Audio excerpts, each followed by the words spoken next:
Bir belki dışarıdadır. Ha, Murat üstünde geliyor. Ne geliyor?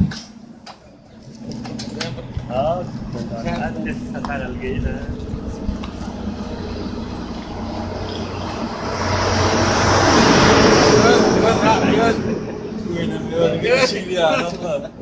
Yürüyüyor. Oh, ben bak, ben rahat yerin ha. Kelas ne var ev söyleme. Şimdi Türkmenler. Bunu versen. Bunu giy ya. Bunu versen. Mahul. Baktım lisanı kodlu söyleme. Anindi. Anindi.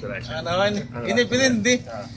Türkmenistan'daki apunlarımızda Türkmenistan'daki Moğollarımızda ne dedik yani. Hani bir sorta düşürmedi. Allah Teala iman bağlılığından madem gülüp yaşar. Madem berekette, süyücülükte, ağzı birlikte yaşar. YouTube sunga madresini YouTube diyecek. Lütfen Moğollu deyip cemaatiniz deyip yaşullığınız, yaşlılığınız, hormatlı olukan, iş çalışan, devlet adamsı, il adamsı, hemmelerinin yaşları uzak bulup yaşar. Yaşayışlarının süyücülük görüp yaşasınlar. Adamların içi bulup yaşasın inşallah. Bir de bir zan ağırlık. Bundan böyle de Maktumulu atam badan, maktumulu insan badan yadan eterlerini yine bu tedbir tepsirler, şunu tedbir özleştirip yine şunları umut bir de bir umut vaatlarını bir şart bulur. Her dem şart. Oğlanlarımız hep dediğini eder. Onun sonunda baktığı sonra tıkat kuvvet başladı. Yaşlar terbiye veriyor. Terbiye veriyor. Umut yolları takip ediyor. Size de can sağlık olsun. Başkanlarının arasında sağlık olsun. Bizim gelip durur. Bizim başarılarınız bize barıp durur.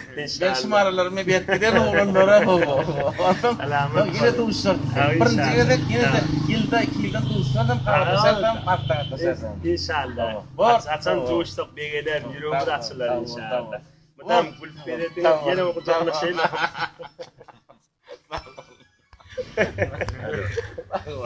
Yani yoksa otursam olacak.